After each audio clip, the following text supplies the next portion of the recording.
Welcome to the Mentors and Moguls Podcast. I'm your host, Heather Stone. I bring you mentors and moguls from all around the world, different walks of life, from creatives to CEOs to business leaders to top athletes and all kinds of other people in between. If you liked our episode today, all of our podcasts are available on our YouTube channel. Please go ahead and subscribe and comment. We'd love to hear your feedback. Today, we're talking about winning. My very special guest is Anthony Tomey. Anthony is a full-time entrepreneur, a former professional baseball player with the Detroit Tigers organization, and now he is currently one of the largest franchise owners of Jimmy John's and the Chicken Guy, and he's also a real estate developer. Oh, and did I mention he's also into vodka? Yes, 8 Mile Vodka is a winner. His company just won 2 awards at the San Francisco World Spirits Competition for Best in Class and Best of Class Overall Vodka, and he won a double gold for his vodka. Talk about winning. I sat down with Anthony to talk about how he transitioned from pitching on the baseball diamond to pitching in the boardroom and hitting home runs every time. Hello and welcome to the Mentors and Moguls Podcast. Today we have a triple threat. We have a professional athlete. We have a wonderful guy. We also have a guy who is a quadruple-time entrepreneur, Mr. Anthony Tomey. Anthony, thank you so much for joining us today. How are you? I'm doing very well. Thank you for having me. Honored to be on. Well, this is my pleasure. Now, you've got a lot to talk about with us today because not only are you a professional baseball player, you played for the Detroit Tigers organization for quite some time and you were quite fantastic, but now you have moved on to an entrepreneur where you own over 50 Jimmy John's. You've got a new vodka line that you're launching, and you've launched it, and you've also got Born in Detroit and some other real estate investments. So I want to dig deep into how did Anthony go from being a pro ball player into Jimmy John's and a vodka business? Let's just start right there. Yeah, I mean, really, it's kind of a crazy thing. I always wanted to be a baseball player. Who didn't as a kid? That was my dream. I was able to fulfill that dream, which is amazing. And so what I did was, my dad's always been very instrumental in my life. To this day, I don't make any decisions without running it by him. I won't. And even though obviously mentally, maybe not, but I'm physically a grown man. I will not do anything without asking him first. And so I'm like, hey, let's do something with this bonus and all this. And he's like, okay, we're Lebanese, we're Arabic. And he's like, okay, let's get a gas station. So we're not going to do a gas station, Dad. It's just not what I want to do. I don't want to do anything 24 hours. He's like, okay, let's do Subway or something. I said, no, I used to eat Jimmy John's in college. Let's do Jimmy John's. So he'd never heard of Jimmy John's, never ate Jimmy John's, none of that stuff. And so we ended up going out to the one store that was near us on campus at University of Michigan. We ate, we liked it. We ended up doing that. And then we built store 1 in 2003, store 2, store 3, store 4. And then I had to make a decision. Hey, do I want to keep playing baseball or do I make some sandwiches? And we were very comfortable. We made some pretty decent money and we were, comfortable with those 4 stores. And that's just not who I am. I'm a super competitive kind of guy. My dad is as well. He's always taught me to, keep going. And he always taught me if you stay right here, someone's going to catch you. And so I'm like, all right, let's blow this thing up. And so in 2008, once I retire, the recession happens. Everything crashes, right? Right. And, so we're building store 5. I'm like, man, we're getting hit. We're barely going to make it out this year.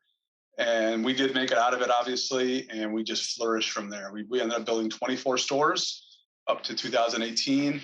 And then we purchased 27 all in once. We doubled the company overnight, which was a tough decision to do, but it made a lot of sense. And it was all in one Detroit metro area. So we went from a nice size franchise to the number 3 franchisee in the country overnight, and really learned a lot from it. So it's been great.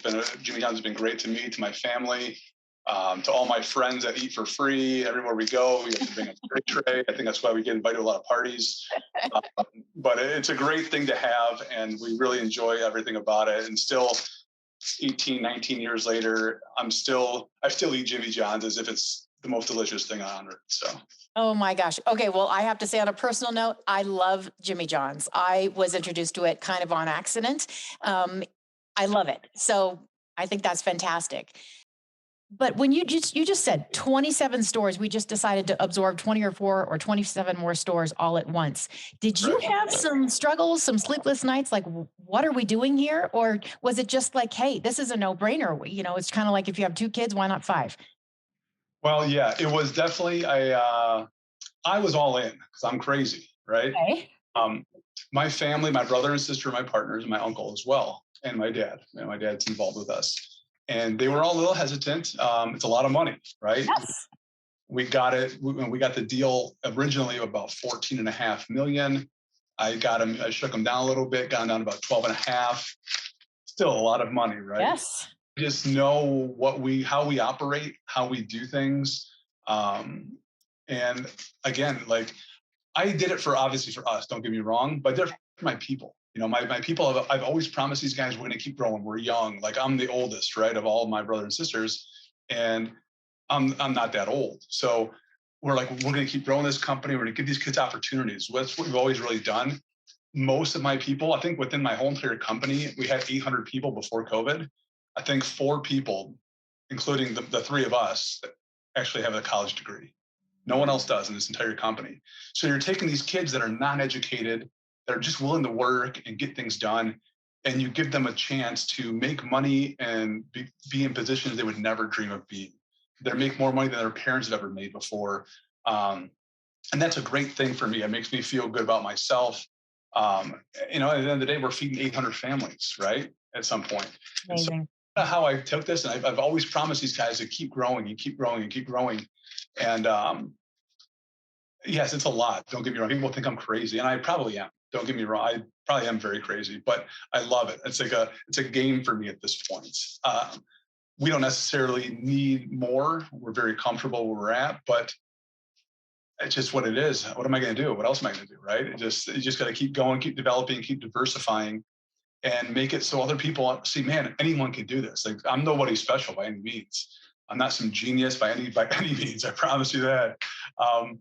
You got to take a little bit of risk and just get good people to buy into what you do and how you do. And that's kind of how I've always done this. I feel as if I am a good leader. I've always been that guy, the captain of the team, the president of my high school, the captain of of my college team, captain of my pro teams. And guys, I guess I speak well, and people just kind of listen. Like, man, that guy knows what's going on, even though I probably don't. I make it happen, and that's kind of one of those things that I've learned throughout the years and how to lead people. And as much as this is making sandwiches, it's not. It's making people, right. Managing people. If you manage their personalities, you have to know you gotta tell somebody every day you're the best. You can yell at this person, you can't yell at that person. And once you learn those traits, it makes everything a lot easier. That you have to be able to understand all different personalities in this world. Well, that's amazing. So you are kind of a natural born leader. I did a little bit of research on you, and I know that you are very much a hands-on guy, which is unusual at a certain level. Usually you walk away and say, I don't want to get down in the weeds anymore, but you do the opposite. So you probably know everybody in your organization, I would bet. And they all know you. They all can come up to you. They all can call you on your cell phone or give you a text if they have an issue. And I think through that and understanding and communicating with them directly, while it takes a lot of time, I bet you've built the most loyal staff that you could ever find. Is that probably true? That is. I mean, in this industry, in the fast casual industry, people come and go, right? Right. My one guy has been with me for 17 years. My number 23 or 13 years plus. All my area managers are 8 years plus. I have in-shoppers or delivery drivers that are 5, 6, 7, 10 years plus.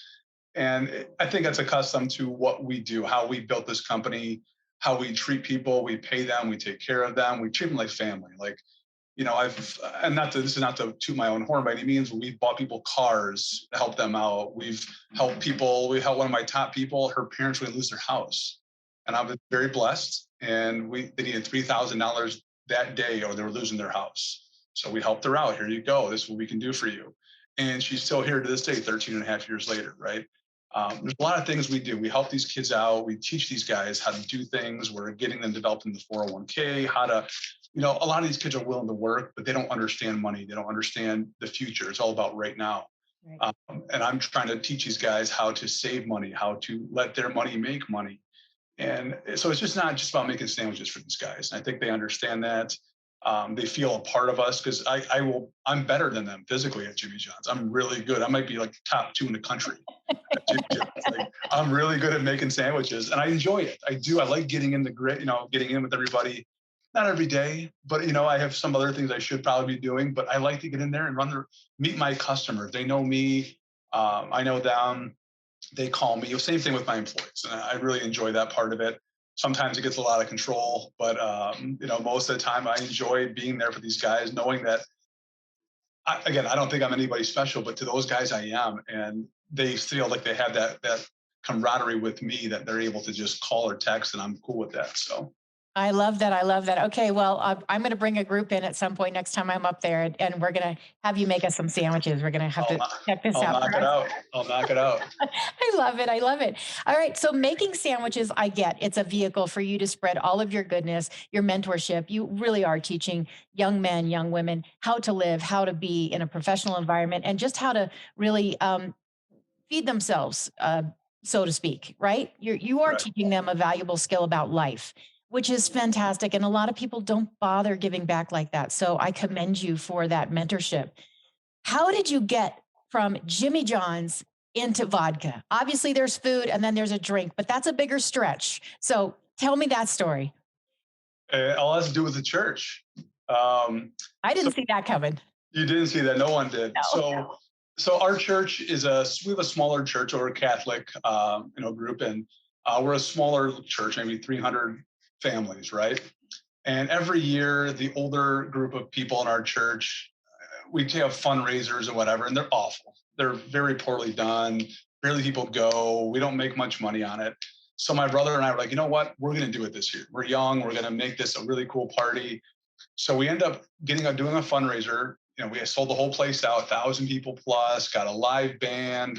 We got a guy that comes and literally just throws paint on this picture, and it turns into some unbelievable, beautiful picture, right? Mm-hmm. A lot of different things we did. We made like a black tie. People are like, oh, no one's going to want to pay $100, $150 a ticket. I go, they will, for quality, what they're going to get out of this, right? Top shelf liquor, all that stuff. So I had one of my partner in the vodka is a travel agent. And so I'm like, hey, could you give me something? He's like, yeah. He gave us, for the grand prize, a trip to Greece, which is amazing. Wow. Right?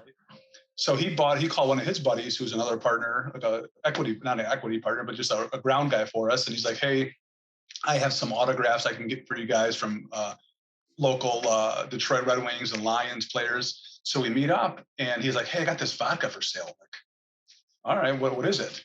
And it wasn't 8 Mile, which is my vodka. It was a different vodka. And he's like, $250,000. I'm like, I'll buy that. Let's go. So then I taste it eventually. It's not that good. I'm like, I don't want to do this. I have a couple connections throughout. And like, hey, this is a really good vodka. Try this out. It's super cheap.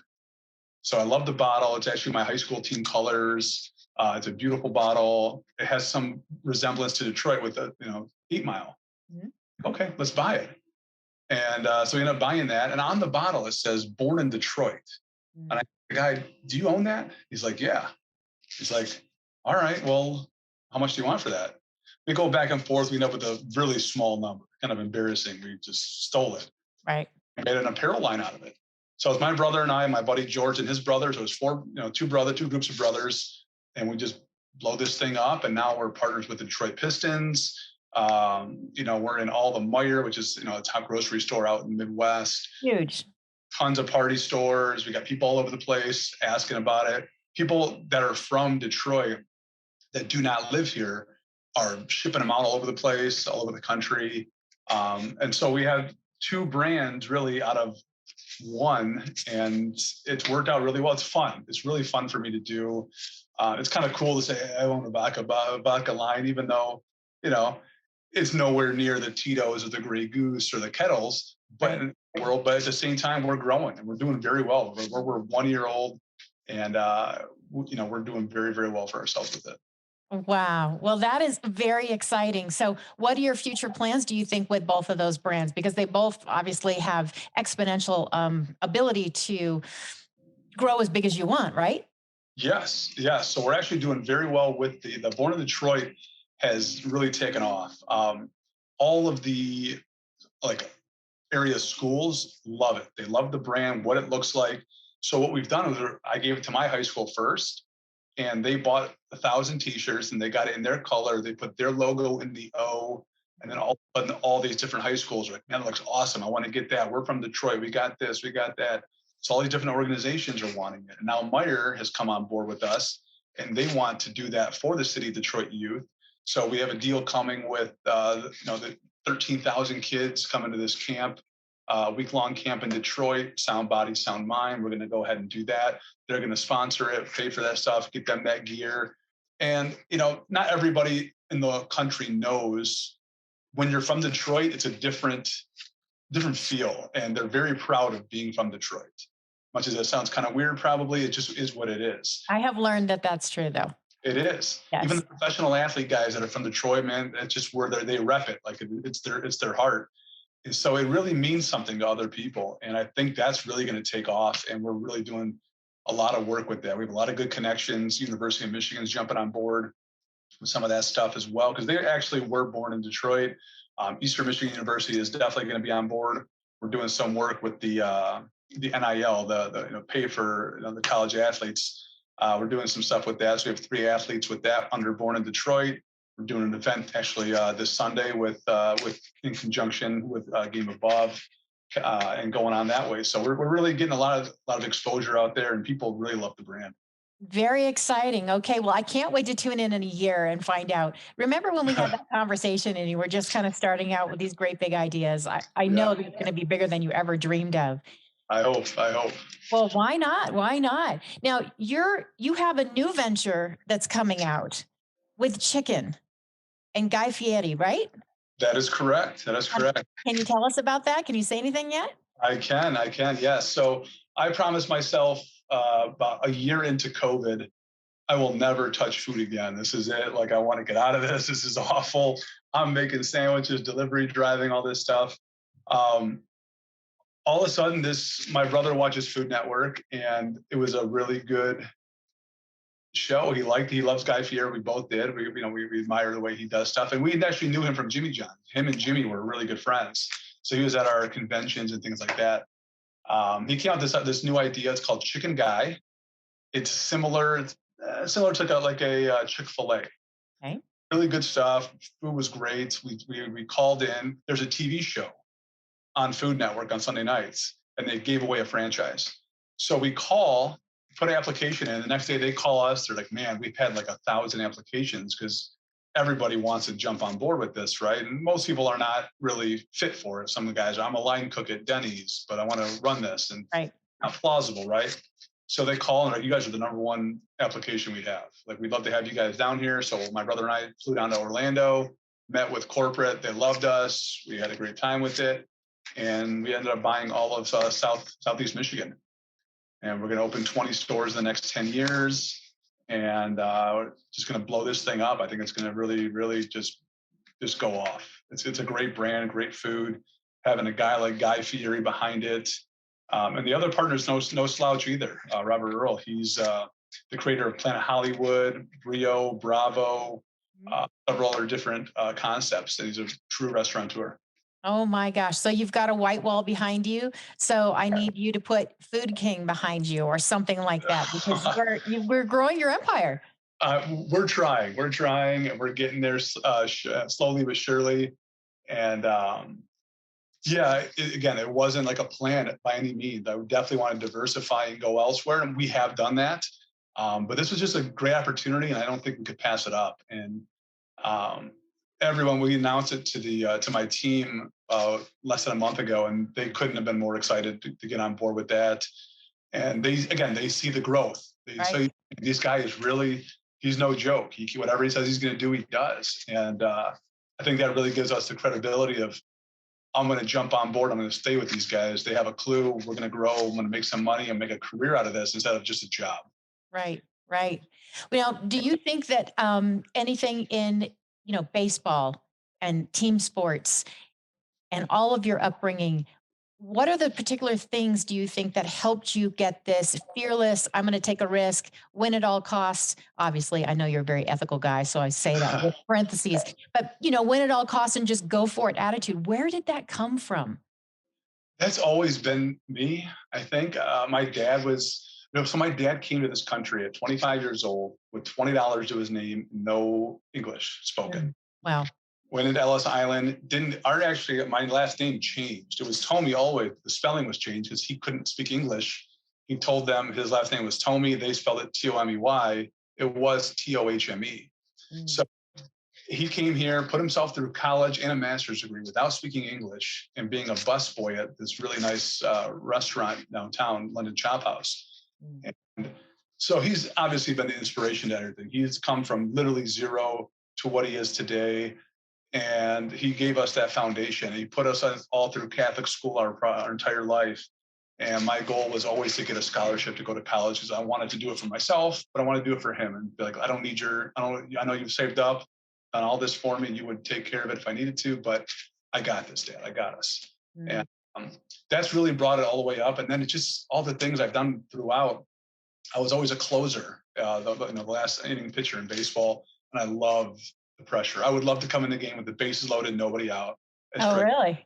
That's like a dream. It's always been, right? And so I love the thrill of competition. And I think, again, people look up to you like, man, this guy really knows what's up, even though I really don't sometimes. And it just, things fall into place. And I've always believed the harder you work, the luckier you're going to get.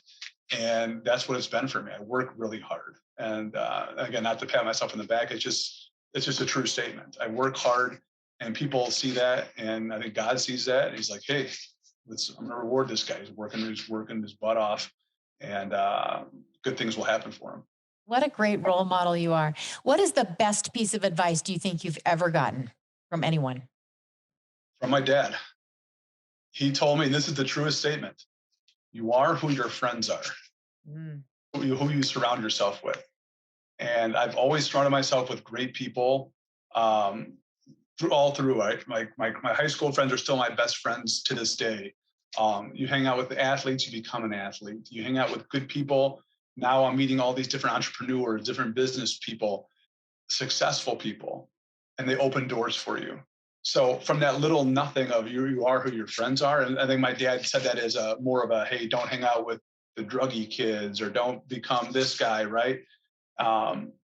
It's turned into, look at all the doors that open because of the people you associate with. And people want to be around successful people.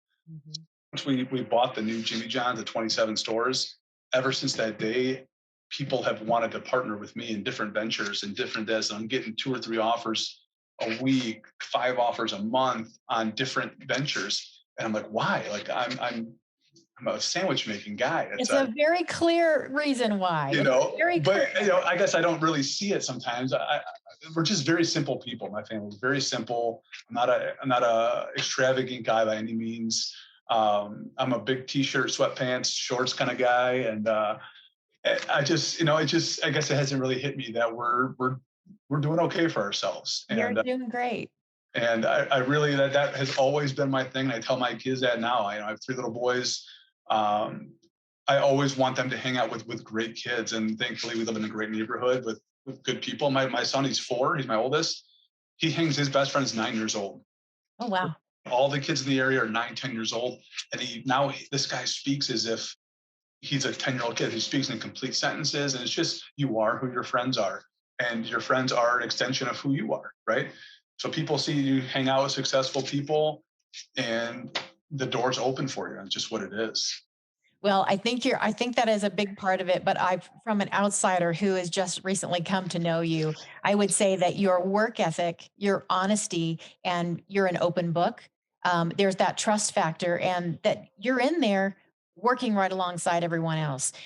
You can't fake that. And I really think that takes you a long way. And I think everybody that meets you is happy to give you an opportunity to say, that's the guy I want on my team.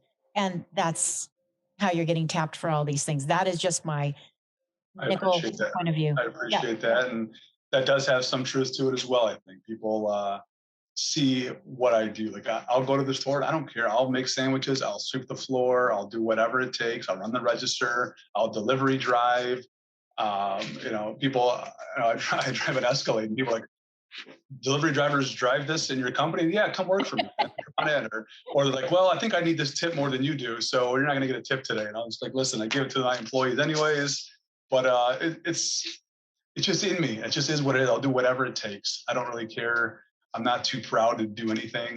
I'll get my hands dirty at all times, and almost to a fault, right? Like I extend myself too much, but I'm happy to do it, and I just make it work, and that's just how I am. Is there anything in the baseball world that you can translate into the business world that you didn't think you'd ever use, but you rely on now, like a principle or a method or an anticipation, a vision method of what's coming ahead? Yes. So one of the biggest things I learned, once you get from high school to college, right, the crowds get bigger, right, the more pressure. And thankfully, I was pretty good in high school. I was the number one pitcher in Michigan, and I was like, oh, I'm this guy, and this guy, and you get humbled really quickly, right? Go to college, and you're like, I'm the number one guy coming in, and they're boom, they'll put you right in your place. And once you get to pro ball, you're like, man, I was the number one guy in college, right? Every guy is the same as you, if not better, right? So it humbles you immediately, and to put yourself out there and to be the best of the best, it makes it just grow inside you. I think it gives you that determination to go out there and show everybody that you can compete with anybody.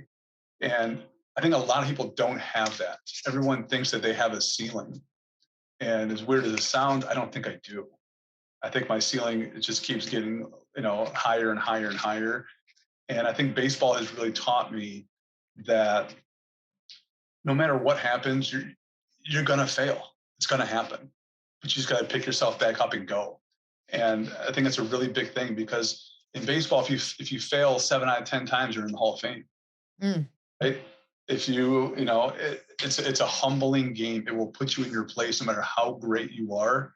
It will put you in your place. And I needed that. I needed that. I think a lot of people do need that, but it made me hungrier, I think, to be better. And, have we made mistakes on the way? Sure, we have. We have for sure. But you just regroup, you get good people around me. And that's what I've really done. I've surrounded myself. Again, I'm no genius by any means. I'm not really that smart. I just think I speak well. And you surround yourself with people that are better than you and smarter than you, and you get people around you that can make you better, and they make me better. And that's what the big key is. So that is very smart, just in case you didn't know. You are a smart guy. I've learned that. I read that somewhere. You are a smart guy. Well, now you're growing your empire, and I'm going to call it your empire. You're growing your empire even bigger with real estate. Talk about that. What is the attraction to real estate? I know, because that's my sweet spot. I've always been investing in real estate, and I've made phenomenal money, and I'm really good at that. What is it about real estate that kind of sucked you in and said, all right, I'm going from chicken to born in Detroit, vodka, making sandwiches. Now we're going to real estate. How do you feel about that, and what attracts you about that? Yeah, I'm married into a real estate family. Okay. The Jonah's name in Metro Detroit, Michigan, is a huge name overall. My brother-in-laws both are probably the top commercial real estate guys by far in the state, but I think nationally they're really high in the nation as well. And they kind of got me going on some stuff. Hey, let's do some again. Let's partner. So we started buying. We as a group, my Tomey group team, we ended up buying a shopping center. And we're like, okay, this is cool. We're making really good money on it. It's going well for us. So then we started buying, with my brother-in-law, they started buying apartments. So 4 apartments last year, 4 apartment complexes, which is a lot in 1 year. And then recently, last month, we ended up, my Tomey group, we ended up buying a resort on Houghton Lake, which is the largest inland lake in Michigan. Beautiful area. Got a great deal on it. Has a full restaurant and bar, which is going to be supplied with just full of 8 Mile. I would think so. Yeah. And then, it came with a couple boats and some stuff. And we did it more as an investment of like, hey, we can make a couple bucks off this, but I think eventually the land will be worth way more than it is right now. And it's a nice place to go up north. And again, it's not the Ritz-Carlton by any means, but it's a very nice, clean, condos and stuff like that. And we've got a little hotel attached to the restaurant. So we're really big on the investments because we worked so hard with the Jimmy John and the chicken guy and the vodka and all that. We wanted to try and get involved in more passive income, right? You can invest in and get somebody out there to run it for you. And we've invested in several other buildings as well. We own about 9 different buildings throughout the country, as far as Hawaii and through Metro Detroit. So we're really getting our feet wet with that. And eventually I think the return will be amazing. We haven't seen that yet, but I think real estate takes a lot more time than the immediate money you get in a food service, right? So I think eventually in a few years, we'll be in a really good spot with that. And we're just going to keep expanding on that, buying 1 or 2, 4, who knows, complexes a year and just let it happen. You're going to need a bigger office and a bigger chair, my friend. I only hope. I just moved here a couple months ago, so we're not going anywhere anytime soon. But yeah. Well, okay. When do you sleep? What do you do in your downtime? I just play with my kids. So I get up every day about 5:30 in the morning and go to the gym every morning. I have to. It's probably the best addiction you can have.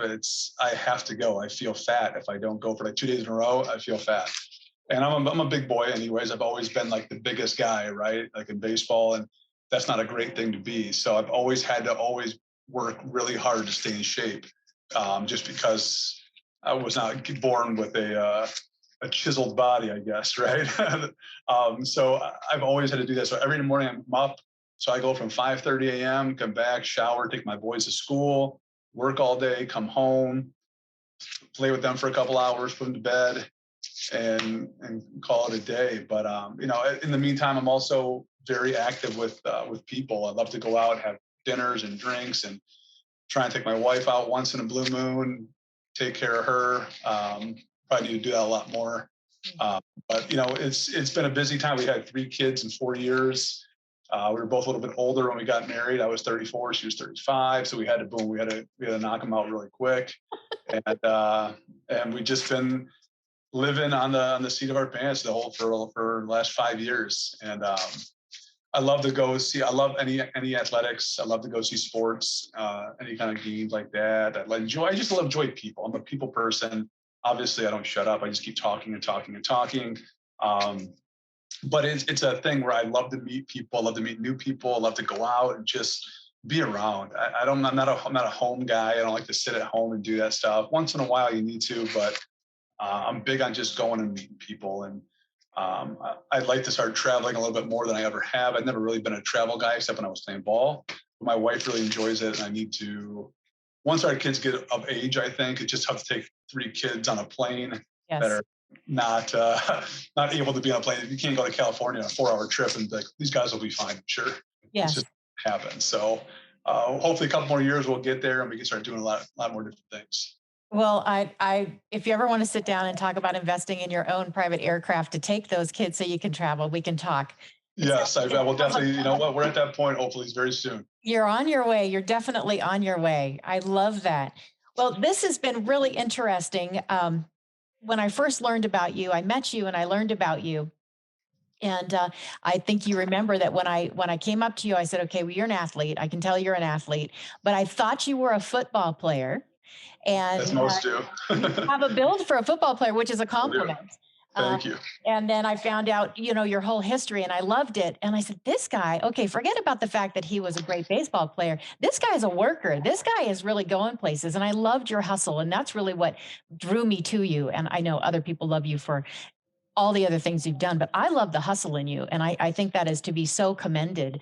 Do you ever mentor people that don't work for you? Are you part of organizations where people can come and hear you speak, or kind of get a little bit more of Anthony?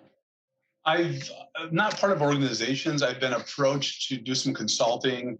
I do speak to a lot of different high schools, and I'd love to keep doing that. I think I have a good story, a good message, and I can tell it as I wasn't blessed with my dad was a CEO of some place, and I just took over his business, right?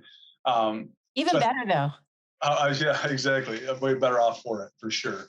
But yeah, I would love to do stuff like that. I do speak for, again, mostly to high school kids and other teams and stuff like that. But I'd love to get involved in doing some stuff with other businesses. I think I have a good message, and I am on the younger side, I think, of most CEOs of their company. So I think people would really resonate to what I say and how I do things. And I can get down and dirty with everybody else just from the trenches, like everyone else has been doing. So I think that's something I definitely want to get into, and definitely want to get into consulting, because I do have some good information on how to build from zero to where you can get to. And that's something I definitely want to do in the future. Yes. Well, I'm sure you've learned volumes and you have a lot to share. So, well, I know that everyone listening now, okay, he's available to speak. I'm sure Yeah. for a fee, this man is a very busy man, but he's available to speak and he's a phenomenal mentor. I am so blessed to now know you and know your story. And I'm a big fan now.